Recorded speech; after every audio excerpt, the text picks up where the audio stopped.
welcome to the first episode of the Bristol 24/7 Queer Catch-Up. My name is Kit, and my pronouns are they, them, and theirs. My name is Lowie, and my pronouns are also they, them, and theirs. We're going to be chatting in depth about some of the biggest LGBTQ plus stories of the week, but first, here's the rundown.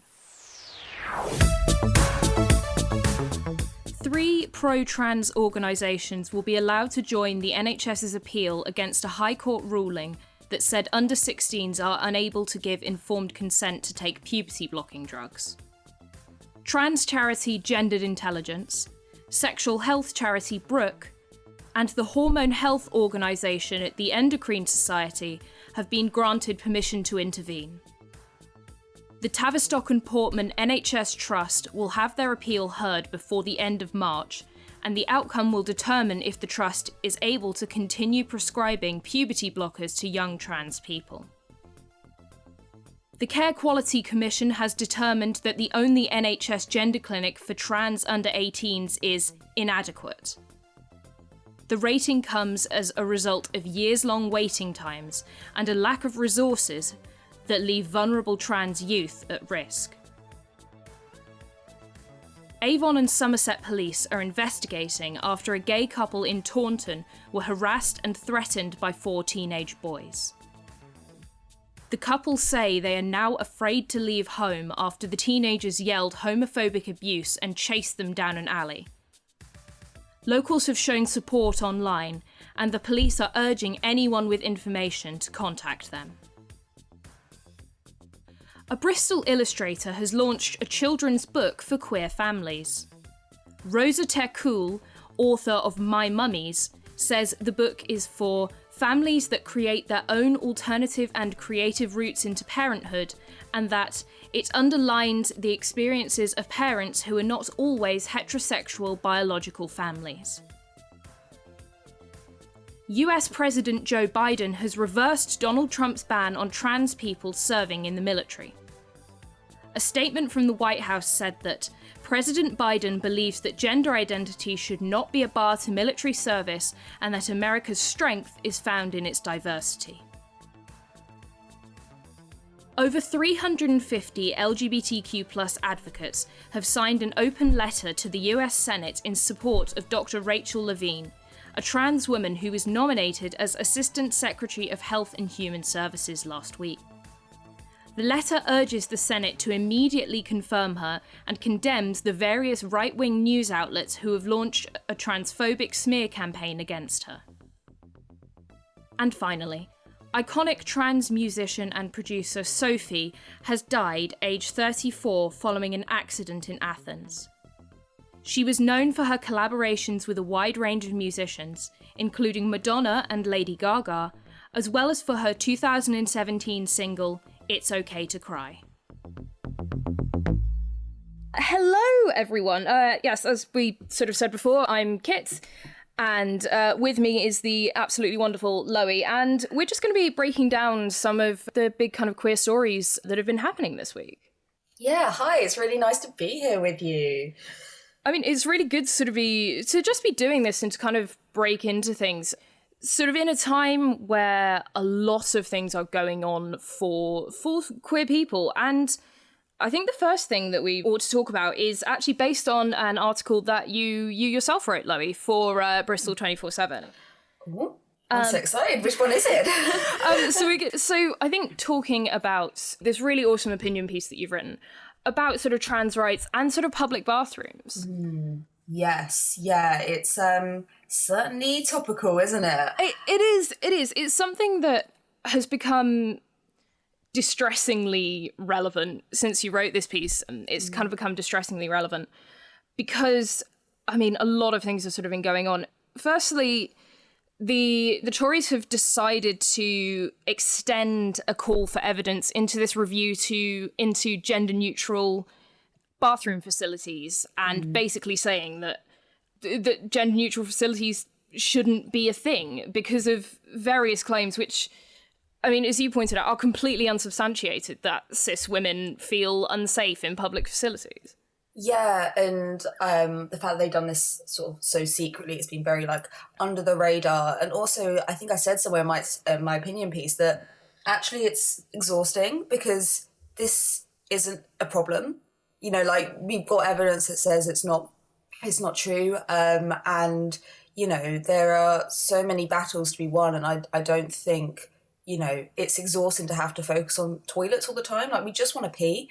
This is the thing. It's such a bizarre thing, and it is exhausting. I mean, I don't know if you've had this experience, but you know, I myself will, like, when I'm sort of, you know, in a place and queuing for a bathroom, if I'm, you know, having to choose between the men's and the women's, it's okay, which inaccuracy do I go with? And there have been times where I've been stood in long queues for the women's because of fear of going into the guys, watching, you know, people come in and out, and it's like, I'm stood here wasting my time trying to choose one inaccuracy over another. Yeah, and I remember, like, I mean, I've seen a few things that have come up of just being like, yeah, and gender neutral toilets are exactly what you have in your house. So it's not exactly revolutionary that people are calling for just more gender neutral options because that's exactly what you have in the bathrooms in your house. Well, exactly. And I don't know if you've had the experience of this, this particular one, but I'm quite short, just to sort of clarify. I'm quite short. I'm like 5'1", but one of my best friends, my absolute best friend, is a, you know, 6.5 foot man who is, you know, he wears big boots and leather jackets. And there are times where I only feel safe walking into a quote unquote men's bathroom when he's with me, you know, just walking in, just feeling like, okay, well, if someone tries to start something, then they're not going to try and start something because, you know, someone sort of bigger. And again, that fear is just exhausting. Yeah, and I just don't think you know, when you're peeing, you just need to pee. And to then have this level of exhaustion just on you all the time. And when actually, I think I said in the opinion piece as well, like, I just, you know, what I actually want to be focusing on is, I think all trans people want to be focusing on is like, yeah, sure, trans rights are really important. You know, we've got a long way to go, but also all these massive, massive issues that are facing the world today. And it's just ridiculous that there's like this group of people that are less than 1% of the population. And yet there's such a stir caused about, you know, that very few people, that's like less than 1 in 100 people that you see, like using a gender neutral bathroom or using the bathroom they feel most comfortable with. And, you know, I'd rather be focused on like the planet not dying or like solving coronavirus or making sure that, you know, trans people are like not going to be attacked and murdered, not where I go and we. Well, this is the really interesting thing. Like, the timing of this is bizarre. I mean, the first sort of review that's now been extended, and again, the secrecy of it, the fact we're only really starting to hear about this now, they've extended the call for evidence. They launched this review on the first day of the second lockdown. Like, we've kind of got bigger things to think about, and it seems very much like trans people are just being used as kind of as a pawn, as a distraction tactic to kind of try and cover up certain failings of the government that we have right now. And again, speaking of secrecy, it's just sort of come out that the current Equalities Minister, Kemi Badenoch, I hope I'm pronouncing that name right, actually last summer, July 2020, had sort of a, quote, initial meeting with this anti-trans group, the LGB Alliance. And again, the fact that these sort of things are happening kind of in secret is concerning because you wonder what else is sort of being kept from you. Yeah, totally. And also, like, I think within the whole landscape of coronavirus, to have this come out now is interesting. You know, like, I don't know about you, but I'm not going into cafes and needing to use the bathroom, or not going to like gigs or theatres and needing to use the loo. So not only does it happen secretly, it's kind of happening at a time where, I mean, obviously bathrooms is something that's constantly in the media, but at the same time, it's not something that's, you know, important right now. And it's that kind of reiterating that thing of like, yeah, I think we should maybe be focusing on potentially how the government could have done things better, and also, yeah, like how things are happening secretly, and that's strange. And yeah, like the LGBT Alliance are, they're a group, aren't they? They are really quite something. They are really quite something. And again, it's interesting that the past sort of two equality ministers, I mean, Liz Truss, I believe, was there, you know, she was quite instrumental in sort of turning back on promises that were made about reforming the Gender Recognition Act. You know, now we've got this next equalities minister who is, you know, meeting with anti-trans groups. It's concerning that the last two, the people that are supposed to be looking out for us in terms of in government, are the last two of them have done things which are not great in terms of being, you know, being a trans person. The one thing that I see coming up quite a lot, I've seen this this tweet that's been sort of circulated on, you know, usually in people's Instagram stories, you know, as tweets often are, bizarrely, but is someone saying that if you're afraid that cis men are going to use these opportunities of gender neutral spaces, or cis guys are gonna quote dress up as women to assault women in toilets, the thing you're afraid of is predatory men and not trans women. And the thing about it is predatory men, predatory people, full stop, are going to be predatory people. It doesn't matter what, if you try and restrict the rights of other people, predatory people are gonna find a way around. Like, totally. And also, you know, I was thinking about what you said about the Equalities Minister, and you know, how sort of they don't seem to be protecting the rights of, you know, marginalized groups. And also, like, we're looking at this through a very like particular lens, right? Like trans people and trans people in bathrooms. But like, if it's not reflecting in those groups, like how many other groups are they not protecting? So yeah, you can look at it through this very like singular lens, and I think that's actually really helpful to be like, cool, so in this particular group they're not doing this, but imagine that.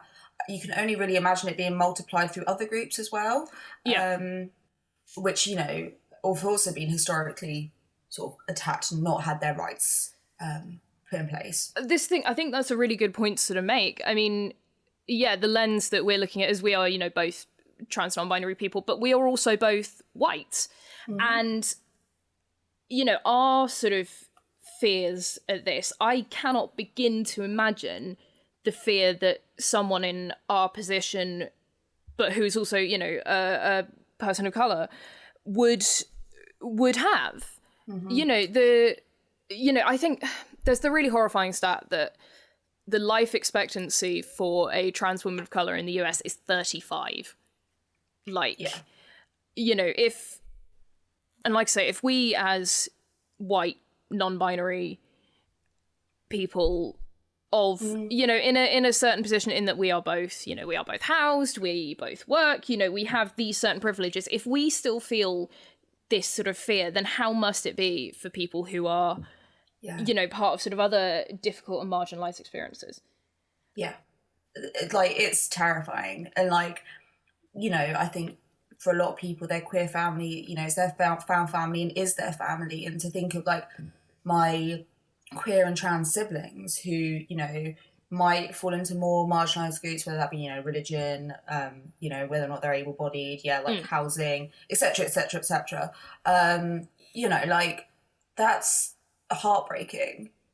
Absolutely heartbreaking to think that there's people I consider, you know, my family and the people that, you know, I look up to and have learned so much from. You know, we've already lost so many of the queer community, and whether that's through, you know, hatred, through the AIDS crisis, etc., etc. To then think that we continue to lose people because of hatred and murder, and it's 2021. Like, how is this still disgusting. happening? Just to bring it to a slightly more positive note, I just wanted to just a quick sort of shout out to Yui, who in certainly on Barash and the campus that I used to use when I was a student there are some really awesome posters that go up in their bathrooms that basically say, oh, if you feel like someone is using the, in inverted commas, wrong bathroom, basically let them do what they need to do, leave them alone. It's none of your business where someone goes. It's none of you don't have the right to say what someone is, where someone could go. And it's basically saying, you know, trans people have a right to feel, it says on it, like, trans people have a right to feel safe in this uni, in this, you know, in this world, in this city, in this facility, you know. And I think more places should put up things like that that really make a statement that say, like, hey, trans people, you know, we're looking out for you, we're going to support you. Yeah, and that's so nice to hear. And also, like, I remember when I moved to Bristol, I like being overwhelmed by, like, it's not, I mean, not every single venue in the city does it, but like, say, Watershed or Bristol Old Vic, you know, they do have gender neutral toilets. And I remember being completely overwhelmed because I came from like this small town where like no one even knew what really a trans person was. Like, they thought they'd never met a trans person, they'd never met a gay person. Spoiler alert, they had. You know, I came to Bristol, and although, you know, obviously there's flaws within the city, as there is everywhere, but like, even that small thing of being able to go watch a film and just being like, cool, I can go and use a gender neutral bathroom, and, you know, even that, like, subvertedly saying, you know, we support trans people is just so nice. That, like, action of having that toilet that I feel comfortable using is just awesome. Love it. Yeah, I think it is a really cool thing. I think it's interesting because I had my whole queer awakening and gender awakening within Bristol, and I think this is probably quite a nice sort of segue into the next sort of thing that we were sort of going to talking about sort of how Bristol kind of is as a city. This another really sort of awesome opinion piece that came up from Charlie Wright, came up sort of January this year, talking about queer venues as safe spaces, safe havens for people who face societal rejection. And, you know, Charlie talks about in this really, really well written, lovely kind of article about queer venues. And I think there are some really cool things about queer venues in Bristol. But I think there are also some issues that have kind of come up in light of COVID that have sort of made some things kind of come into the spotlight a little bit in terms of some of the issues. Mainly that pretty much all of the queer spaces in Bristol fall into one of two categories. There's nightclubs, which obviously are not a thing right now, or support groups, which you know, have done sort of a wonderful job of adapting and moving online and things like this. But there's kind of no sort of, in Bristol, there's no sort of middle ground between those two things, really. The one exception I can think of really is Freedom Youth. But again, that word youth, you know, once you're sort of hitting, I think 25 is where their age cap is. Yeah. You know, there's sort of kind of a lack of sort of things in between, which isn't necessarily the case in other cities. You know, so I was just wondering, you know, how do you think, you know, what would you personally, you know, as sort of a queer person, like to see in more queer spaces in Bristol? Oh, that's such a good question. I think, like, there's a lot of places that are very, I don't use the word niche, but like, I know that there's TransCaf, which is a virtual and normally a physical, like, hangout for trans people in Bristol, but that's something you only really know if you know. See, this is the thing, I didn't know that. Yeah. And you know, and you and I are in a position where we know a lot about these sorts of things, and I still didn't know that, so... Right. Yeah. And, yeah, like, there's a lot, I think that it's always been kind of an issue historically, that there's been a lot of queer culture has been based around partying, which is fine. Like, I love a good party. But also, it would be nice to, I mean, like, off the top of my head, like, to have, like, you know, say, like, in Manchester, they have, like, a gay village. In Birmingham as well. Yeah, and, like, in London, you have Soho. And I mean, obviously, it takes massive change to make that happen. But, as in, like, you know, Old Market is, you know, the LGBTQ plus area, but it doesn't necessarily feel like that.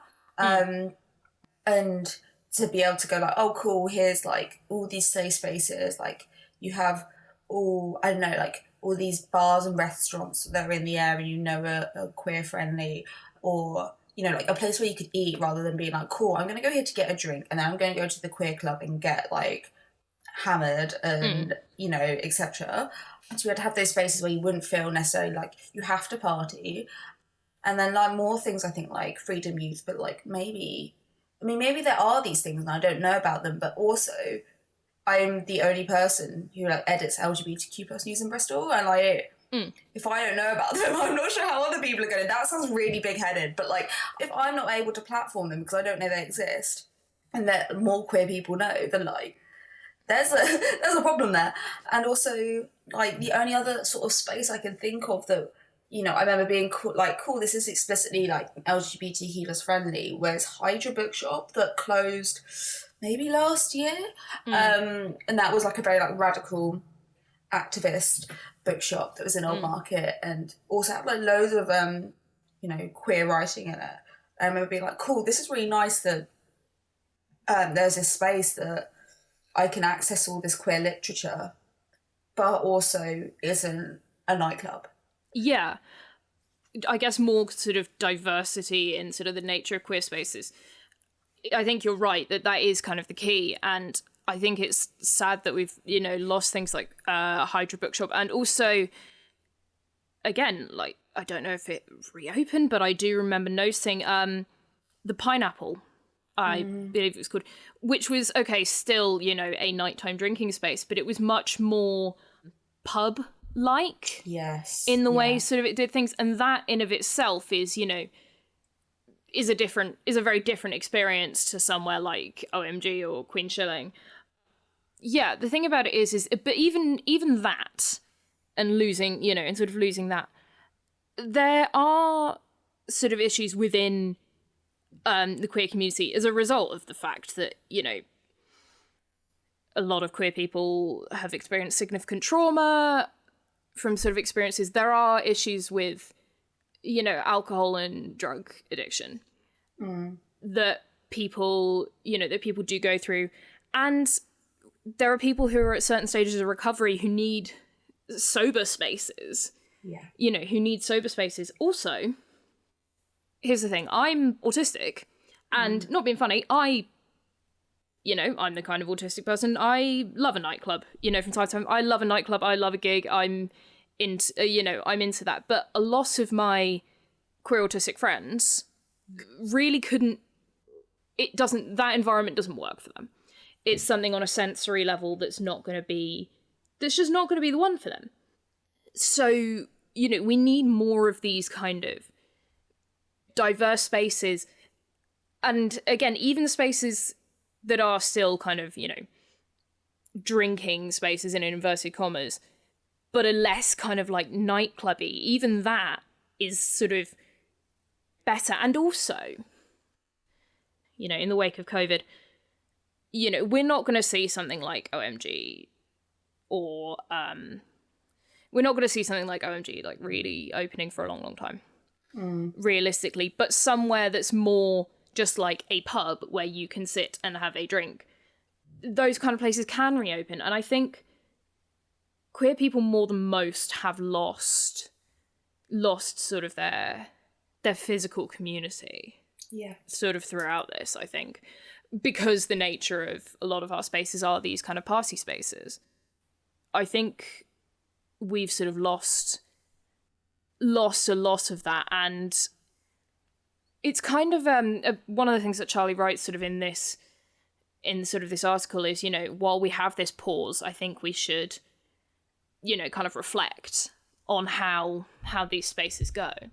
Yeah, it's difficult, and I think, you know, it's also super easy for us to be like, oh God, I wish there was this, and I wish there was this. But I think there is also proof that these things can work. I mean, I know Bristol Bear Bar, for example, is, you know, to an extent pretty nightclubby, but like the fact that there is this space that's, you know, especially for this group of queer people, and you know, is more social from what I can gather. I've never been, but it shows that these things could exist. And I think the fact that, you know, Bristol's one of those big 6 cities, and the other cities seem to have managed to form this, I think there's no reason why it couldn't happen in Bristol if enough people wanted it to. And also, like, I think a lot of the issue can always be that, like, queer spaces are really underfunded. Like, we don't get the support from government, from local government. So that often means that these spaces are focused on making money, but are also, you know, often in quite inaccessible spaces, whether that's for people who, like, need different physical access needs, or like people with, you know, extrasensory needs.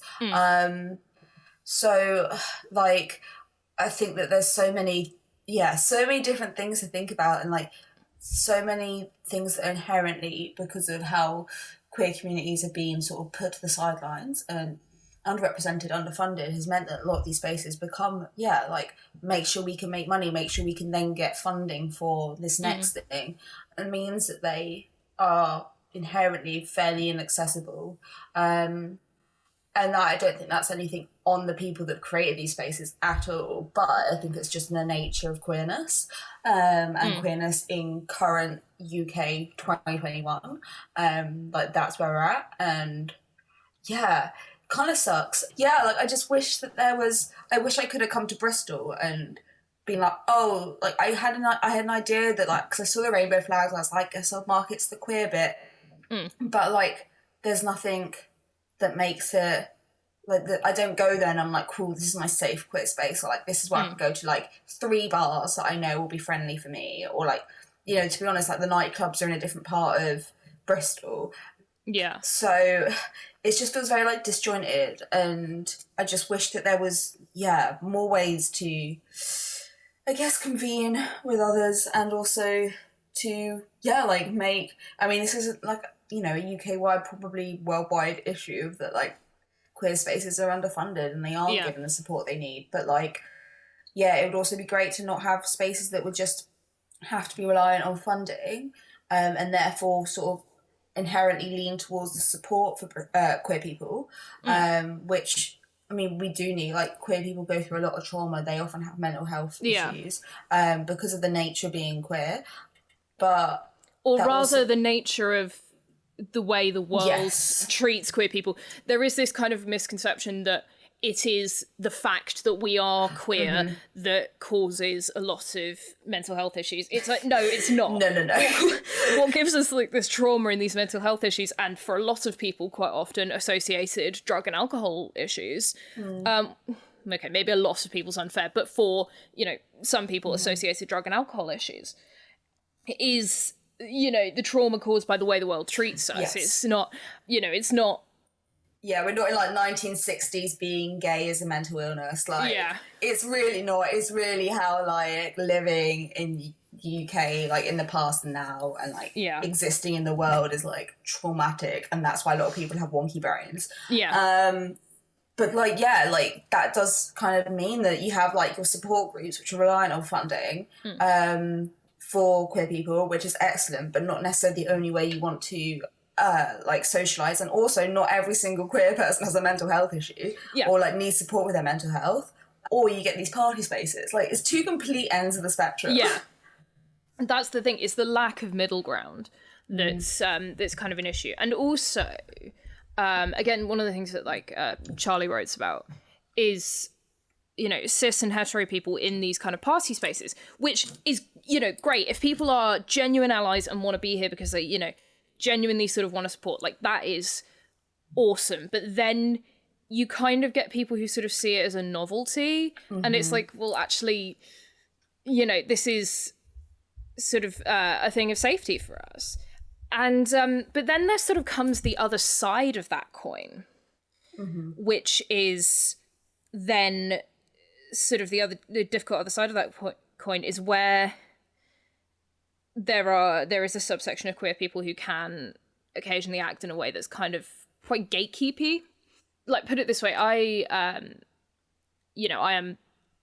non-binary, but my partner is a cis man who identifies as hetero. And sometimes I feel nervous about going into like certain queer spaces with him, because I worry that people are going to be like, saying to me, oh, you're not really queer. You're not really this. And it's like, just because of the person who I choose to love, which then comes back to this horrible thing of like, well, we create these spaces because we're, demonized for who we are and who we love. But then, you end up going into it with the fear of being demonized by the people that are supposed to be your community. And it's, I think now that we kind of have this sort of pause in time in terms of these party spaces, I think we need to sort of consider how people on both sides of it, both, cis and hetero people and queer people sort of act and react in these spaces. Because, we need to make sure we're all being kind and all is love and this sort of thing. But yeah. Yeah, I think what's always like super interesting about like taking one specific thing and looking at it is how it can be so reflective of things that need to change more widely. So yeah, like I think there needs to be more. Like I think Charlie says it somewhere, like on straight people in gay clubs, I think the more the merrier, as it can be a pathway to unity, education, destigmatization, and I totally stand by that. But then also on that flip side, as you were saying, like there's this idea I think of sometimes of queer people can be gatekeepery, and also there's inherent biases and like prejudice within the queer community, and that's something I think also needs to be like rectified, and addressed, and like whether that's biphobia, whether that's racism, whether that's like just gatekeeping towards people who like present as straight because of like who they love or the way that they look, and I think you can't ever, in my opinion, you can't really police who comes into a queer club, because like nor should you, but I think if straight people who are comfortable in being straight, who are comfortable in being cisgender, which I love that for them, I think they do need to come into these spaces thinking, I'm going to be here to create connections with queer people, learn about them, and like be an ally, rather than being like, this is a fun space to like, I don't know, hang with some quirky people. Like that's not what we're here for. We're not like a zoo animal to be viewed. Yeah, that's the thing. It's the being seen as a novelty that kind of sort of upsets me, because it's like, this is our real life. But when people come into these spaces with genuine, I guess, respect is kind of the thing. Respect and genuinely wanting to support. Again, one of the things Charlie writes about, and this, people listening to this, by the way, you should definitely go and like read all these bits that we talk about, because they're really, really well written, all of it. But one of the things Charlie says is, on a few occasions I've unknowingly hit on a straight man. Once the bomb drops, I've apologized profusely, only for him to laugh it off and wish me a good night. And he's saying, I find that kind of respect like heartwarming. That night, that sort of, it's chill, I'm not, but we're all here together, we're just having a good time. That sort of thing is nice, and just being there and okay with that. But I do think that we need to diversify, and I think even within the party scene, because not being funny, I can enjoy pop music. I can enjoy pop music, but sometimes, really, I was firmly raised on a diet of indie rock, and like I know there's punker, that sort of night. but being able to go, like, and that in itself is awesome, but, like, more, you know, queer indie nights, or, like, queer soul nights, or, like, you know, that's, even within the party scene, a bit more diversifying, because, like, look, I can enjoy Lady Gaga, I really can, but sometimes it's, like, I just kind of want to, like, hear the kind of stuff that you might hear at, like, you know, Sackler Thursday or something, but in, like, a specifically queer space, you know. It's, yeah. I know there's, like, definitely, like, you know, punker, like, Wigan Up Box Motions, like, there's people doing that, but I really want to big them up and be like, yeah, I want you in these spaces where, you know, the main queer party spaces where we go. Like, I want you there because I want to enjoy, you know, not the sort of drag, for example, that you might see on RuPaul.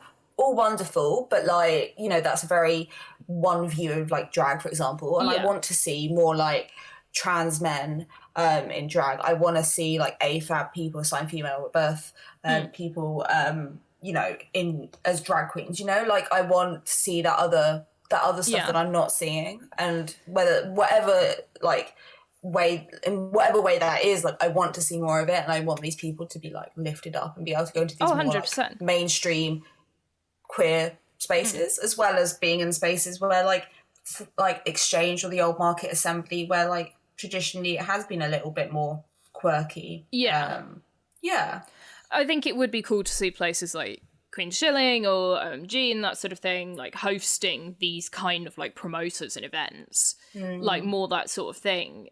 Well, I mean, just physical capacity. I mean, taking Corona to one side for a minute, you know, thinking about when things are more quote unquote normal again. You know, just increasing capacity for these kind of spaces, and meaning that these kind of promoters can make money and make, you know, good money and keep doing what they're doing. But also, you know, there are people new to Bristol, new to the queer scene, who will be like, oh yeah, I know the name of this club. I'm just, you know, I know the name OMG, I know the name Queen Shilling, I'm going to go here. And might encounter these sort of, you know, events and this sort of side of things, you know, attaching sort of a known name to these things that are more sort of niche and up and coming is always a good thing, I think. Yes, totally. I think you were mentioning sort of drag and things. I think Bristol, from what I've understood, in terms of drag kings, actually has one of the better scenes for drag kings. Sometimes it's hard to know, like, it's something I've kind of wanted to try and wanted to do for a while.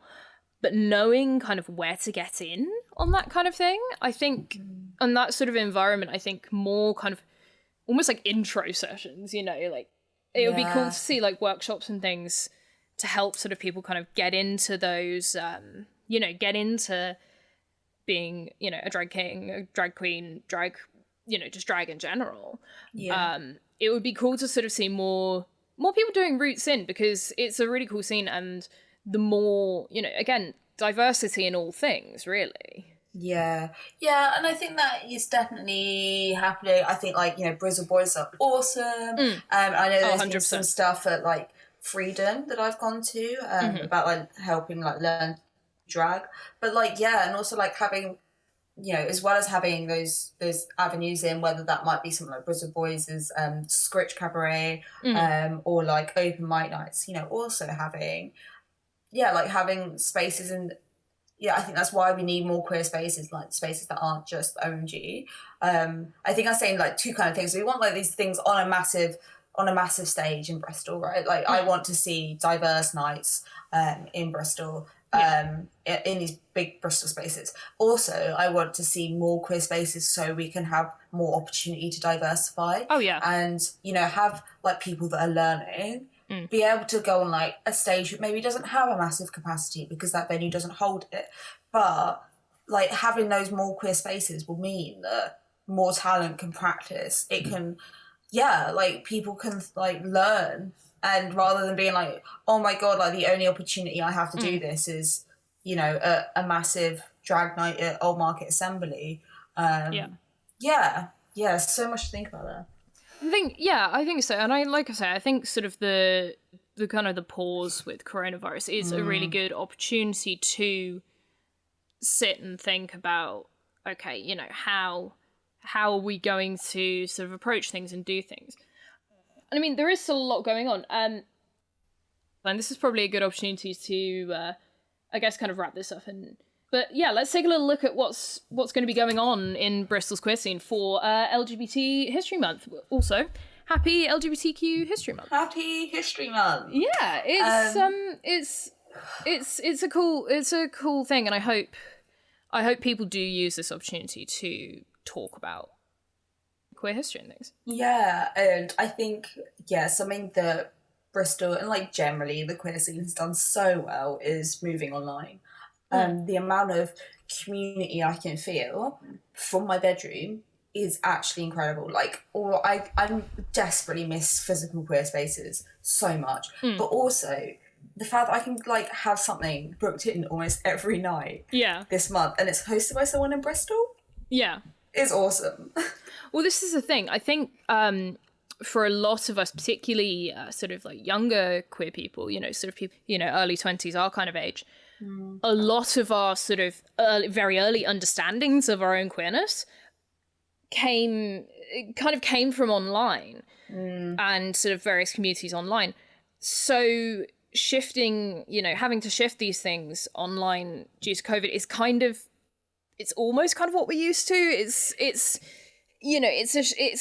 not too unnatural a shift, I guess. Like I discovered all my queer identity on YouTube and Tumblr, like back in the day. So yeah, totally. And also like, in a way, it's kind of a blessing that we're like 11 months into the pandemic. Obviously, it's awful in every single regard, but at least like we've all had like 11 months to get used to like having events online. Like I know where my limit for Zoom is now. Yeah.